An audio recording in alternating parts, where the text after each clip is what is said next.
Bonjour à tous. Merci de me permettre de pouvoir vous témoigner de ce qu'on a appelé les enjeux de fonctionnement d'un centre de compétences en 2024, de partager un peu les choses mises en place depuis quelques années dans nos centres, de parler un peu de l'apport de la filière et puis des difficultés qu'on peut rencontrer encore.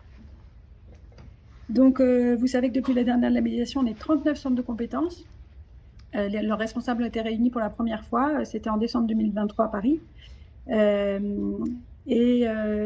La question qu'on se pose, c'est un petit peu quelle place nous avons dans les missions de la filière en général, qui sont organisées sur les 4 axes que vous connaissez: la prise en charge globale des patients, la recherche, l'enseignement, la coordination internationale. Quelle place pour nous dans tout ça? Et donc, c'est à partir de témoignages de terrain que je vais discuter avec vous. Et donc, tout ça, c'est le fruit du travail de notre groupe de travail centre de compétences. Et c'est au nom de tout le groupe qui réunit des médecins pédiatres et adultes que je parle aujourd'hui. En 2019, notre groupe avait fait une petite enquête auprès des responsables de centres pour leur demander un petit peu en vrac, sans se limiter, quelles étaient leurs difficultés, quels étaient les besoins ressentis pour faire fonctionner leur centre et qu'est-ce qu'ils pensaient que la filière pouvait leur apporter. Et on avait classé un petit peu tous ces besoins. On avait beaucoup de réponses, une quarantaine, et on avait classé un peu ces besoins en besoins humains, du personnel, du temps de travail, besoins organisationnels. Ils voulaient arriver à faire des réelles filières de suivi avec des spécialistes dans leur région. En besoins techniques, avoir plus d'outils, avoir l'annuaire des référents locaux et nationaux, avoir un recensement plus exhaustif des RCP disponibles et puis des moyens fiables de connexion pour les visios, l'accès à la FERES pour ceux qui n'en avaient pas, pouvoir mieux mutualiser les outils. Ça, c'est en gros. Et puis, ils avaient estimé, on avait groupé les besoins intellectuels, leurs besoins de formation, d'investissement dans la recherche. À l'époque, ils exprimaient aussi le besoin de recommandations pédiatriques. Alors, depuis le PNDS est sorti, ça a dû bien répondre en partie à ça. Et puis, les besoins aussi dans les difficultés des relations avec les tutelles, les directions, évidemment, les pôles, les ARS, etc. Et à la clé de tout ça, le problème de valorisation financière de leur activité. Alors, on va essayer de répondre en partie à voir un petit peu, mettre en parallèle les besoins exprimés il y a donc maintenant 5 ans, et en les redéfinissant plutôt en termes d'enjeux, qu'on a catégorisé en 2 parties: les enjeux pour les patients et les enjeux pour les professionnels. Donc, évidemment, certains se recoupent. Pour les patients, on va parler évidemment de la nécessité d'accès égalitaire aux soins, quel que soit son territoire, son habitation, accès pour le diagnostic, pour les soins de toutes sortes, pour toutes les pathologies du globule rouge. On va parler de l'accès à l'ETP, de la possibilité de pouvoir se fédérer en association. Et puis du côté des professionnels, voir un peu quels moyens on peut avoir de faire équipe, même quand on est dans un petit centre avec une filière évidemment moins importante qu'un centre de référence. On a cette nécessité de faire équipe, et comment peut-on s'y prendre? De quels outils on dispose qui peuvent être partagés entre centres? Comment on utilise les nombreux RCP qui ont qui se sont beaucoup développés les dernières années? Quelles sont nos relations avec nos tutelles? Et puis, quelle est notre place dans la mission d'enseignement, la participation au groupe de travail, éventuellement au COPIL? Et puis, on a mis ce thème à part de la recherche, qui est un petit peu transversal pour les patients et pour les professionnels, parce qu'en fait, c'est pour les patients, on n'a pas de capacité d'avoir accès à des drogues innovantes, à pouvoir être inclus précocement dans des essais dont ils entendent évidemment beaucoup parler dans les médias et sur lesquels ils nous questionnent. Et puis, pour nous, dans les centres, les médecins, c'est de pouvoir aussi avoir une certaine place, une activité dans cette recherche et cette innovation. Pour ce qui est de l'accès aux soins, il faut savoir que nos centres de compétences sont très hétérogènes, forcément, selon la géographie, que ce soit en France métropolitaine ou au dom-tom, mais globalement, les territoires peuvent être très larges. On reçoit régulièrement, moi je suis de Poitiers, on reçoit régulièrement des patients qui font 250 km pour venir à la consultation. C'est donc énorme. Ça génère quelles difficultés? D'abord, il y a une méconnaissance des référents, et il arrive souvent qu'il y ait besoin de plusieurs années pour que les médecins référents soient connus, par exemple des généralistes qui suivent les patients depuis longtemps, qui ne savent pas qu'il y a un référent drépano CHU de Poitiers, mais ça peut être évidemment le cas dans tous les CHU ou CH non U où sont situés les centres de compétences. Donc, il y a ce problème de communication. Bien sûr, il y a le site de la filière, mais tout le monde ne le connaît pas. Donc, voir s'il n'y a pas une meilleure manière de se faire connaître. Après, évidemment, le problème des transports pour les patients pour venir, c'est un problème en termes de durée de venue et de coût, les deux étant évidemment liés. Ça peut décourager les patients pour venir régulièrement à leur consultation. Alors, quelle solution? ne faut pas hésiter à proposer aux patients qui prennent par exemple leur voiture individuelle ou le train de faire des bons de transport. Peu savent qu'il y a un forfait de la Sécu, même s'il est dérisoire, c'est toujours mieux que rien avec une indemnisation pour des transports avec le coût de l'essence qui augmente, etc. C'est quand même utile. Et puis en fait, même si on pourrait considérer que médicalement parlant, les patients sont valides et ils ne sont pas tous potents, etc., parfois faire un bon transport est la seule manière de s'assurer qu'un patient qui n'a pas fait de bilan depuis très longtemps viendra à son hôpital de jour et donc est assez finalement laxiste, mais volontairement sur la validation de bons transports. Je pense que ce serait un moyen. Alors, une autre solution, c'est le développement, et qu'on expérimente pas mal depuis le Covid, de la téléconsultation. Ça, c'est vraiment quelque chose qui marche très bien et dont on voudrait témoigner. Vous entendez mes mains comme ça? Désolée pour le début. La téléconsultation, ça permet un suivi en alternance, évidemment jamais en exclusivité, pour des patients que l'on connaît, que l'on a vus plusieurs fois, examinés, dont on connaît les principales problématiques et pour lesquels on a besoin quand même de suivi rapproché, disons tous les 3 mois pour nos patients polypathologiques, et pour lesquels, évidemment, il y a un énorme gain. Ça évite la perte de temps, la fatigue, le coût de se déplacer de plusieurs centaines de kilomètres. L'avantage peut être aussi de voir le patient avec ses aidants quand la consultation a lieu à domicile. C'est intéressant d'avoir parfois un conjoint qui lui-même n'est pas toujours mobile, qui peut participer à la consultation, de même qu'il le fait quand il vient à l'hôpital. Et parfois aussi, la téléconsultation peut se faire chez un professionnel de santé. Moi, j'ai déjà fait ça chez un généraliste et c'est très intéressant. On a le généraliste qui exprime sa demande, il peut dire les fruits de son examen clinique, de la patiente qui est à côté, la patiente s'exprime, etc. Donc, une consultation en trio, c'est pas fréquent, mais c'est très, très intéressant. Et puis, on peut avoir des conventions entre centres hospitaliers pour faire des téléconsultations d'un patient qui est dans un autre centre hospitalier pour une sorte de demande d'avis, mais qui est un peu plus étoffée, puisque c'est une vraie consultation. C'est déjà fait pour plein de spécialités, même en Ile-de-France, vous avez ça largement, pour les avis, aux urgences, pour les AVC, enfin dans plein de thématiques. Et on pourrait aussi imaginer développer ça. Ça demande juste un petit peu de travail administratif pour qu'il y ait des conventions, qu'il y ait des logiciels de téléconsultation, les mêmes soient installés dans les deux centres. Mais c'est sûrement quelque chose à développer. Et puis, pour nos patients qui voyagent, et notamment nos jeunes gens qui vont à l'étranger pour des Erasmus, pour des voyages d'hiver, on peut faire de la consultation pendant leur voyage. Et pour l'avoir expérimenté, c'est quand même très utile et très sécurisant, à la fois pour le patient et pour le médecin qui voit son ado partir sac à dos 3 mois au Mali. C'est quand même agréable de se dire qu'on pourra avoir un petit point en visio au milieu de ce périple. La question nous avait été posée si on avait développé des consultations avancées. C'était un projet. Nous, en Nouvelle-Aquitaine, on avait imaginé pouvoir aller débloquer des demi-journées, par exemple trimestrielles, dans des centres hospitaliers. On sait qu'on avait une petite cohorte de malades regroupés dans un périmètre autour de ce centre. On ne l'a pas encore fait. C'est vrai que ça demande beaucoup de temps, parce que c'est vrai que nous-mêmes, c'est le centre est loin. Il faut nous déplacer, il faut bloquer une demi-journée exprès, et puis on n'est pas garanti que tous les patients soient présents le jour de la consultation. On n'a pas forcément encore pris ce créneau. Peut-être que certains centres voudront témoigner. Nous, dans notre groupe de travail, personne n'en avait l'expérience, en tout cas. On a plutôt pris un autre parti en ce qui nous concerne, c'est dans les centres où effectivement on sent qu'il y a une vraie carence de prise en charge des malades et qu'ils ne viennent pas à nous, c'est de former des référents locaux. Et ça, par contre, ça marche bien. On est heureux que des anciens internes, par exemple, de CHU de Poitiers, qui travaillent maintenant dans des petits centres de proximité, se soient inscrits au début de Drépano et veulent s'investir dans la thématique de manière très dynamique. Et donc, finalement, on peut les aider à monter leur réseau local, être un petit peu le grand frère, la grande sœur, etc. Et travailler ainsi plutôt en réseau et que nos patients soient suivis en alternance, d'abord dans leur centre de proximité, puis peut-être une fois par an dans le centre de compétences pour la vision locale, la vision un petit peu de synthèse. Voilà, c'est plutôt ce qu'on pense qui serait utile. Et ça va dans le sens d'un maillage aussi plus important de soignants compétents sur le territoire.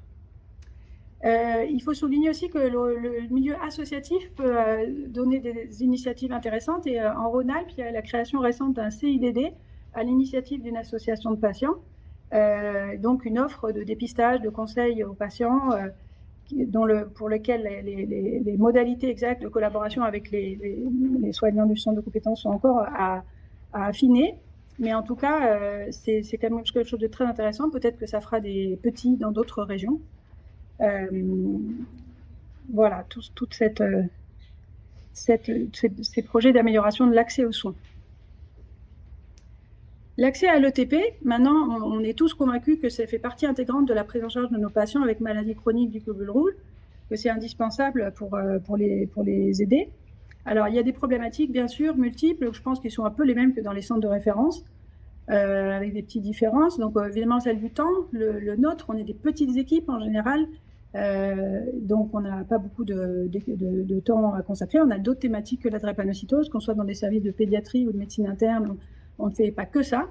Et donc, on a envie d'y mettre beaucoup d'énergie, mais il faut trouver le temps, parce que la mise en place d'un programme, participer aux ateliers, coordonner, ça prend du temps. Et on a du mal à bénéficier du temps dédié ETP des hôpitaux, avec des infirmières ETP qui peuvent être parfois transversales sur plusieurs programmes. On a du mal à convaincre nos tutelles que nos patients sont prioritaires, peut-être parce que nos cohortes sont trop petites par rapport aux cohortes d'asthmatiques, de diabétiques, de BPCO, etc., les pathologies chroniques fréquentes.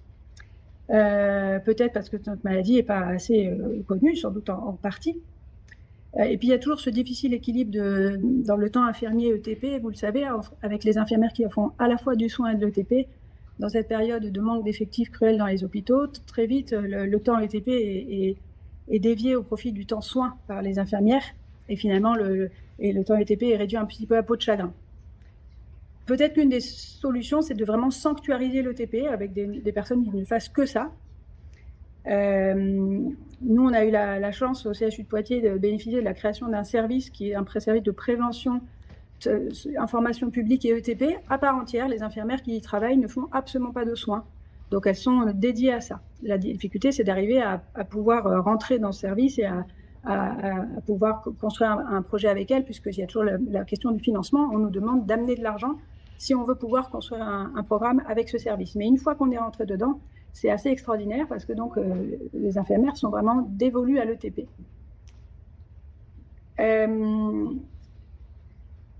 Avant de pouvoir dire ce qui manque, on peut déjà peut-être regarder un peu mieux tous les moyens existants, exploiter au mieux tous les moyens qu'on a localement. Déjà, en termes de formation, on avait parlé une fois au COPIL de l'importance d'avoir des formations ETP dédiées des drépanocytoses, mais en fait, dans la plupart de nos unités d'éducation thérapeutique en CHU, on peut avoir droit à des formations financées, 40 heures de base, qui sont déjà un bon début pour se lancer dans l'ETP, ce qui peut être après complété peut-être par des formations spécifiques, mais il faut pas hésiter à les solliciter. Et puis, on peut aussi se greffer nos malades sur des programmes d'ETP transversaux, parce que nos patients, bien qu'étant drépanocytaires, peuvent aller rencontrer des patients non drépanocytaires qui ont des thématiques communes. Et ça, c'est très important.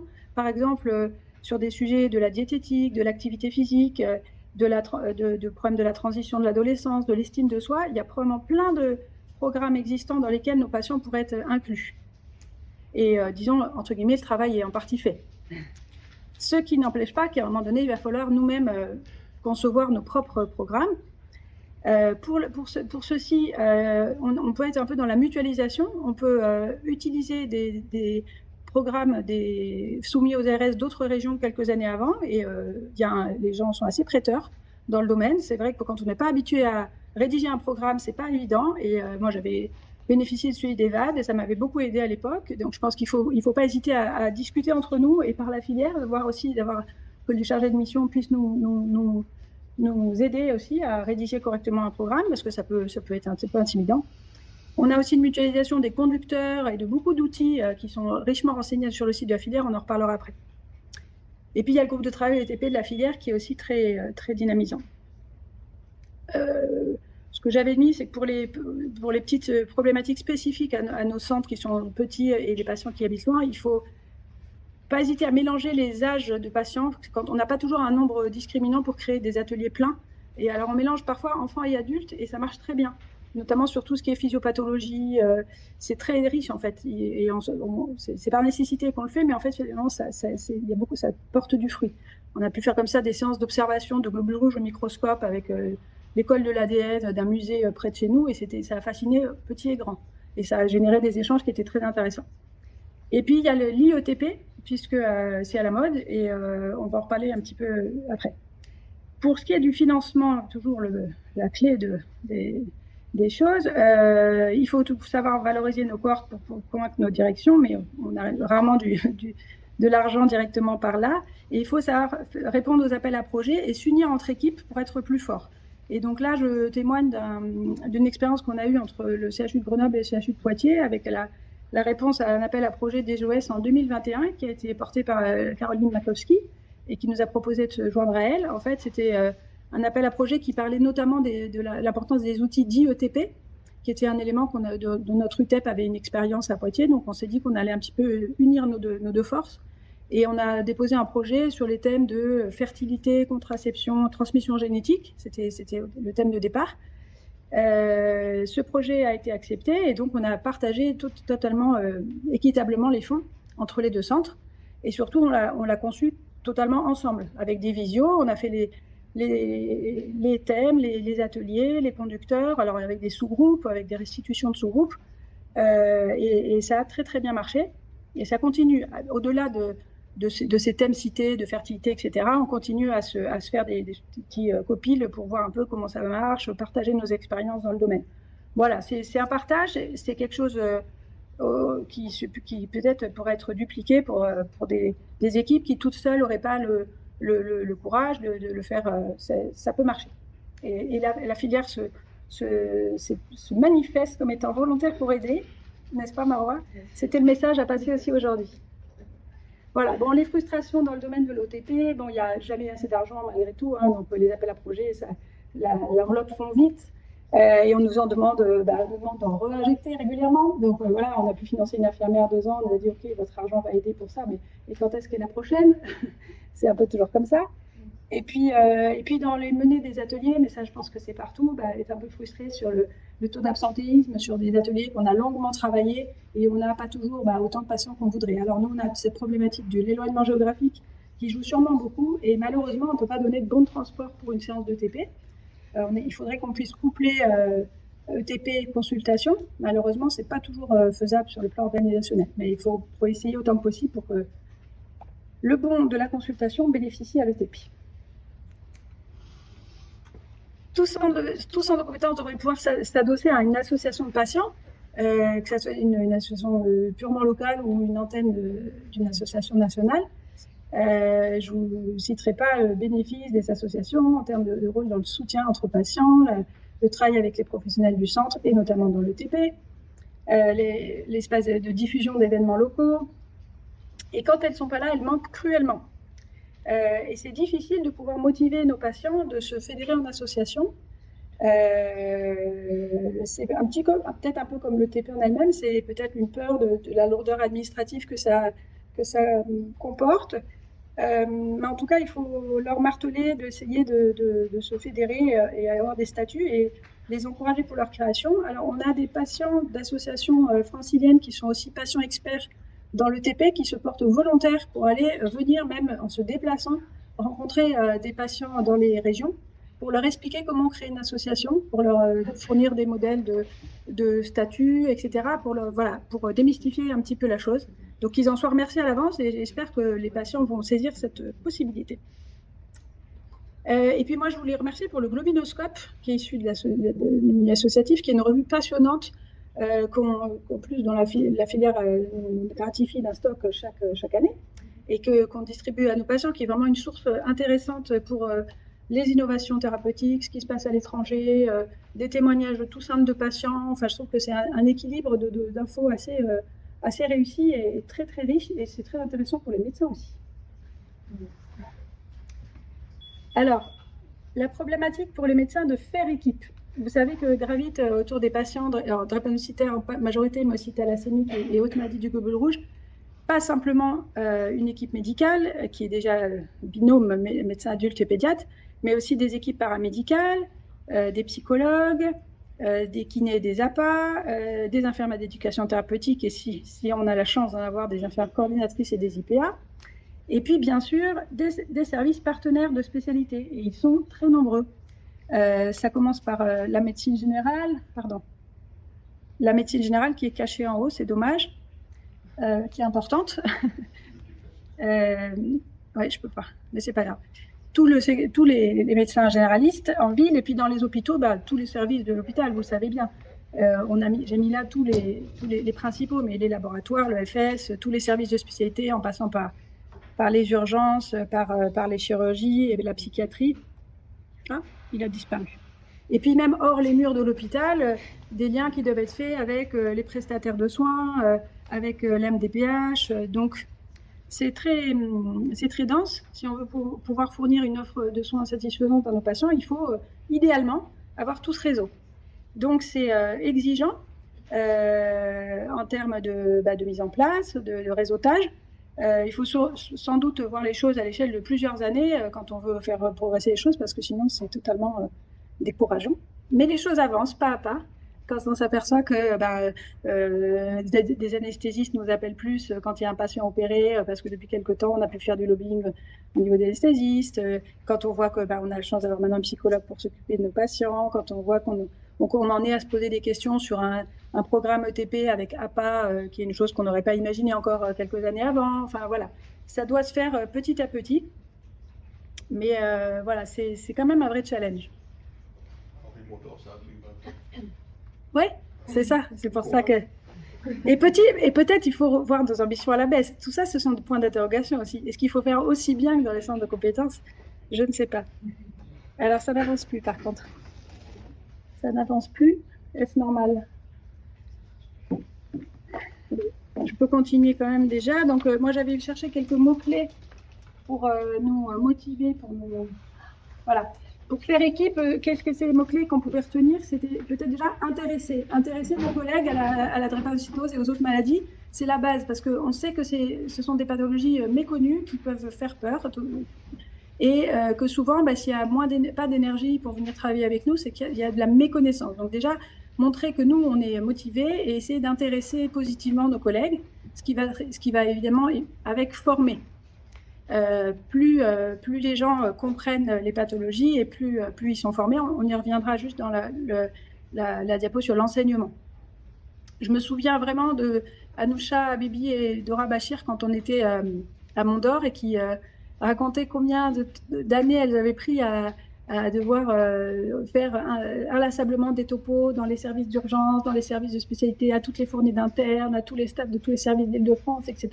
Et tout ça pendant des dizaines d'années. Et je pense qu'en fait, hommage à elle. Et peut-être qu'on devrait avoir plus modestement un petit rôle comme ça d'aller toujours parler, faire du lobbying de ces pathologies-là, et que c'est comme ça qu'on va motiver des troupes autour de nous et pouvoir faire des plus grandes équipes. Et puis, il faut sans doute ne pas être timide pour réclamer, parce qu'on se dit qu'on est des pathologies sous-estimées, qu'on est des petites cohortes, etc. Et du coup, je pense qu'on se limite et qu'il faut savoir réclamer à nos pôles, par exemple, à nos bureaux de pôle, des ETP psychologues, des ETP assistantes sociales. Et en fait, il faut parfois 5-6 fois pour le réclamer, puis une fois, ça passe. Et donc, voilà, être un peu ambitieux, essayer de ne pas hésiter, même si c'est un peu fatigant. Et puis, il y a le rôle de coordination de tout ce petit monde.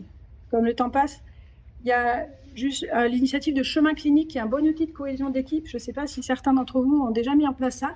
C'est une méthode de l'ARS pour standardiser la prise en charge d'une pathologie à l'échelle de toute une équipe de services médico-paramédicales. L'idée étant qu'en comprenant mieux la pathologie, en mettant des stores de standard of care, on augmente le niveau de prise en charge et la satisfaction des soignants. C'est une méthodologie un petit peu lourde, mais très intéressante, que nous, on a mis en place à Poitiers à l'initiative des infirmières et aides-soignantes qui étaient très insatisfaites de la prise en charge de la CVO en médecine adulte, qui disaient qu'ils ne comprenaient pas bien les patients, qu'elles ne savaient pas trop leur place, etc. Et d'utiliser cette méthode de chemin clinique, ça a été un travail riche d'échanges avec des séances où elles ont pu mieux comprendre la pathologie, et elles ont dit d'elles-mêmes qu'elles avaient une vision du patient drépanocytaire différente après cela. Et puis les journées des centres de compétences où on se retrouve aussi en multidisciplinaire. Alors, quelle est leur fréquence idéale? Tous les ans, tous les 2 ans ou même plus. En tout cas, c'est toujours des lieux où on peut se présenter en tant que centre. C'est là qu'on se rend compte qu'on est une équipe finalement. On s'en a pas toujours rendu compte. Et on peut aller mieux se connaître entre intervenants et avec les spécialistes. Les outils, c'était une grosse demande du groupe de travail, ça a énormément progressé et ça, clairement, c'est le site. Sur le site internet, il y a 2 endroits très utiles où on peut trouver des outils. C'est l'espace professionnel de santé qui est ouvert à tous, et puis l'espace membre qui est avec un code mais que vous pouvez obtenir facilement. Et je vous invite vraiment à aller parcourir ces rubriques parce que vous avez énormément d'outils à la fois pour des fiches conseils aux patients que l'on peut nous-mêmes réimprimer par NeuroPro, etc. Des recommandations, évidemment tous les PNDS mis à jour, mais aussi les cartes de vaccination mises à jour, plein de choses. Dans l'espace membre, on a mis dans l'espace centre de compétences aussi plein de petits outils types qu'on a partagés, qui étaient destinés à se partager pour gagner du temps, dossier MDPH, certificat type, pour pas que recommencer à chaque fois des rédactions chacun dans son coin. Et on appelle les gens à nous en donner plus pour qu'on fournisse ce site, l'idée de gagner du temps. Les RCP, pour nous, c'est magnifique progrès, mais aussi un peu un piège. Il y en a tellement qu'on ne sait plus où donner de la tête. Alors, elles sont extrêmement bien référencées, donc ça répond parfaitement aux demandes d'il y a quelques années. Il y a 13 RCP nationales, 9 régionales. Les outils informatiques sont satisfaisants. Là, le nouveau logiciel Scamet, là, ça marche bien. La question, c'est maintenant comment, même avec une petite cohorte, on peut se retrouver à avoir envie de faire 2 RCP par semaine. Et on ne peut pas, parce que le temps n'est pas extensible. Donc, c'est toute la question, c'est quel dossier présenter. Est-ce qu'on peut avoir un espace de discussion de nos dossiers complexes en dehors des RCP, parce que c'est vrai que parfois, on ne peut pas vraiment être disponible au moment des réunions. Voilà, donc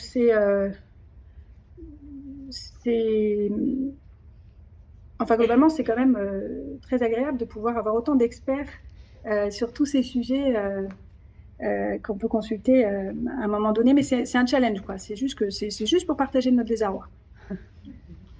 Les tutelles, l'argent est roi, vous le savez, et on ne gagne pas d'argent quand on est centre de compétences. Et la rétribution des hospices pour CVO et des consultations suivies est vraiment nulle.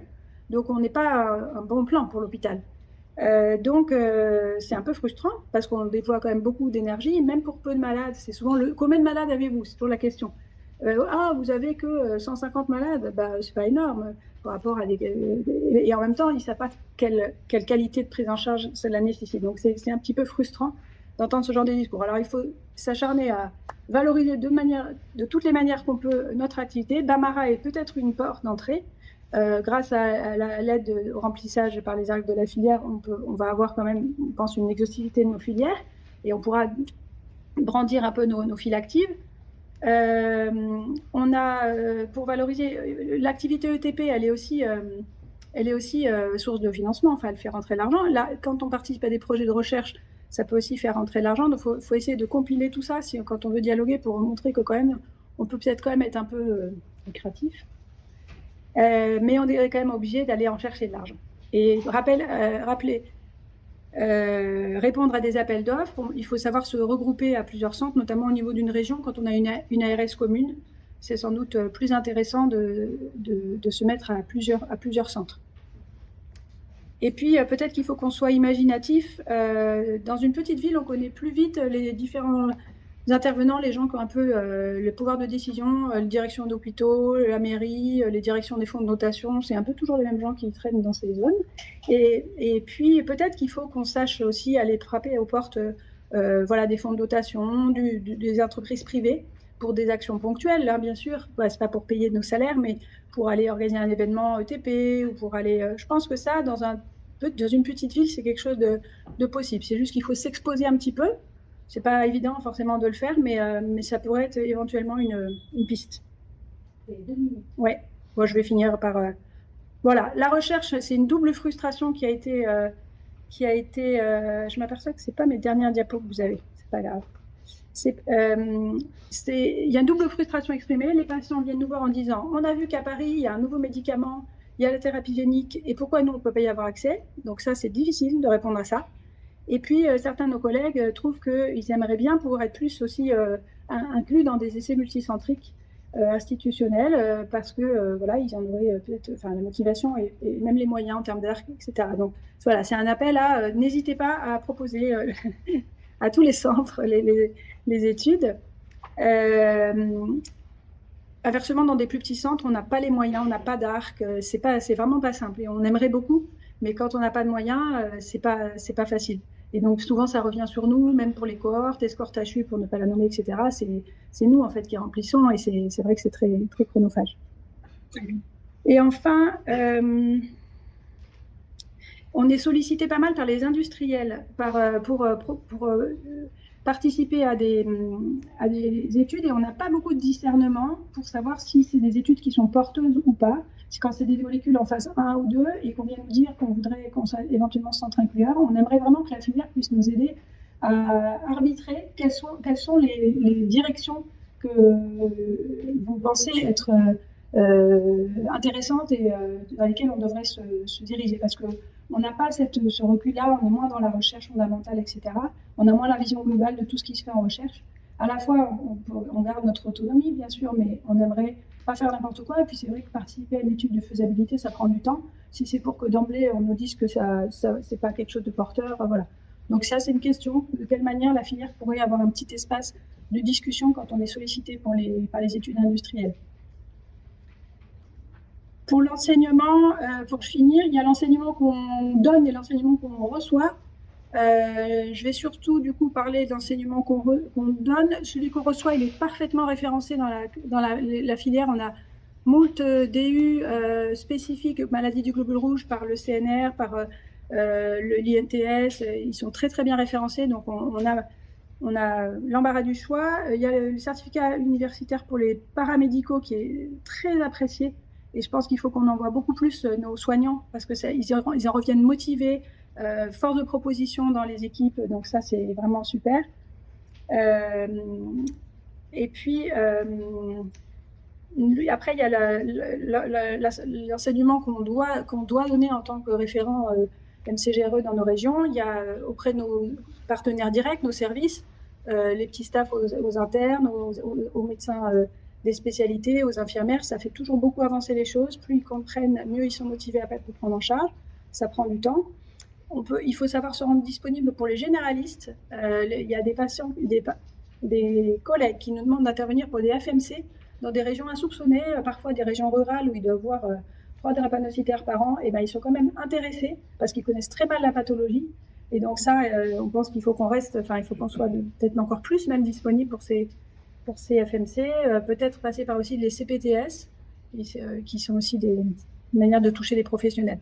On n'aura jamais le moyen de faire des vrais réseaux ville-hôpital, on n'en a pas les épaules, mais en tout cas, passer par ces biais-là.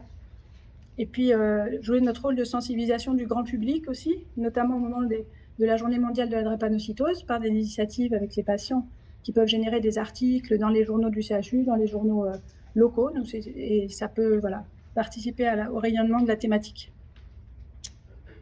J'aurais pas le temps de... Voilà. Merci en tout cas.